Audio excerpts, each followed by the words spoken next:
That is base excision repair.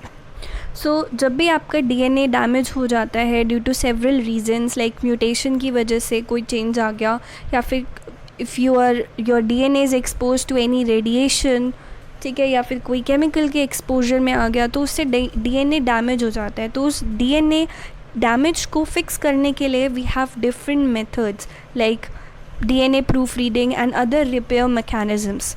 So base excision repair is one type of repair mechanism जिससे कि आप DNA damage को ठीक कर सकते हो. सो यहाँ पे क्या होता है, it is use to detect and remove certain types of damaged bases. जो भी आपके डैमेज्ड बेसिस हैं, न्यूक्लियोटाइड्स हैं, उनको यहाँ पे डिटेक्ट करा जाएगा और रिमूव करा जाएगा.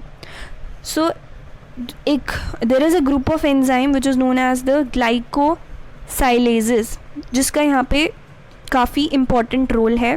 ग्लाइकोसाइलेजेस एंजाइम का यही क्या करते हैं, डिटेक्ट करते हैं और रिमूव करेंगे जो भी आपका डैमेज्ड बेस है. ठीक है, तो कौन सा एंजाइम है जो कि आपके डैमेज्ड बेस को रिप्लेस करेगा in this mechanism of base excision repair? तो वो कौन सा एंजाइम है, glycosylases. Okay, so for example deamination से क्या हो सकता है, डीएमिनेशन रिएक्शन से क्या हो सकता है, जो आपका साइटोसिन है वो यूरेसिल में कन्वर्ट हो जाता है. डीएमिनेशन रिएक्शन से आपका साइटोसिन यूरेसिल में कन्वर्ट हो जाता है. एंड यू नो कि ये जो यूरेसिल होता है वो आरएनए में पाया जाता है. अगर ये प्रॉब्लम डीएनए में आ रही है, मतलब साइटोसिन से यूरेसिल बन गया डीएनए के अंदर, तो फिर क्या हो जाएगी, मिसपेयरिंग हो जाएगी, है ना. So during the DNA replication uracil जो है फिर बाइंड कर जाएगा एडेनिन के साथ रेदर देन ग्वानिन. ठीक है, सो इससे क्या हो सकता है, म्यूटेशन हो सकता है. तो इसको प्रिवेंट करने के लिए वी नीड ग्लाइकोसाइलेज एंजाइम, जो कि एक मैकेनिज्म परफॉर्म करेगा, एक repair pathway which is known as the base excision repair, जिससे कि वो डिटेक्ट करेगा और रिमूव कर देगा डीएमिनेटेड साइटोसिन को. सो लेट्स सी डायग्रामेटिकली कि ये कैसे जो हमारा ये बेस एक्सेशन रिपेयर का मैकेनिज्म होता है वो किस तरीके से होता है. Okay, so here we have the two strands.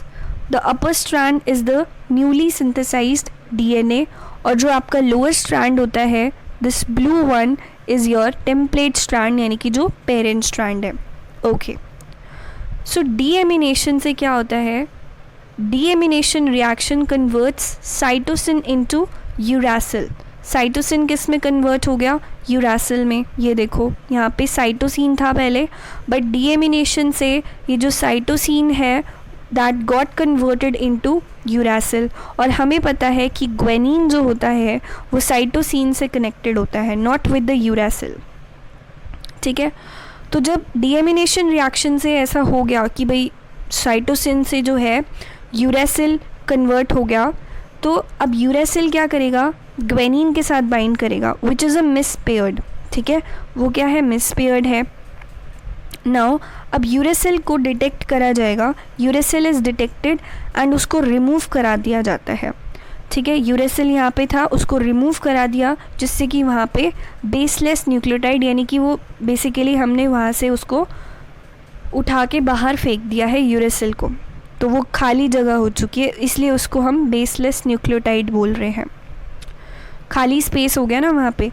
तो बेसलेस न्यूक्लियोटाइड को जब हमने रिमूव करा तो वहाँ पे एक होल, एक स्मॉल होल क्रिएट हो जाता है डीएनए बैकबोन के अंदर. अब उसको हम क्या करते हैं, उस होल को हम फिल करते हैं विद द राइट बेस. और राइट बेस कौन सा है, हमारा साइटोसिन. और ये काम कौन करेगा, करेक्ट बेस को लाने का काम कौन करेगा, डीएनए पॉलीमरेज ऐड करता है करेक्ट बेसिस को. ठीक है, एक बार ही हमारा करेक्ट बेस ऐड हो गया तो जो गैप्स बचे हैं उसे बाद में कौन सील कर देता है, DNA ligase. So this is the process of base excision repair. एक बार फिर से देख लेते हैं. सबसे पहले देखो, डीएमिनेशन रिएक्शन की वजह से जो हमारा साइटोसिन था वो यूरासिल में कन्वर्ट हो गया.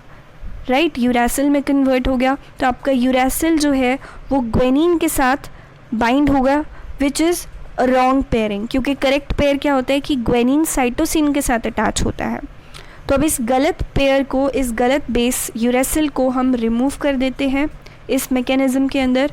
रिमूव करने के बाद वहाँ पे बेसलेस न्यूक्लियोटाइड बन जाता है, फिर उसको हम रिमूव करते हैं बेसलेस न्यूक्लियोटाइड को, जिससे कि वहाँ पे एक होल क्रिएट हो जाता है, फिर उस होल को हम न्यू करेक्ट न्यूक्लियोटाइड से फिल कर देते हैं। यूरेसिल तो हमारा गलत था, सही कौन है, साइटोसिन आना चाहिए। तो जो आपका डीएनए पॉलीमरेज एंजाइम है वो साइटोसिन को वहाँ पे ऐड कर देता है, एंड बाद में जो गैप्स होते हैं वो कौन सा एंजाइम सील कर देता है, लाइगेज एंजाइम गैप को सील कर देता है। So this was the process और the mechanism of base excision repair. So if you like the video, do share it with your friends and subscribe to the channel. Thank you.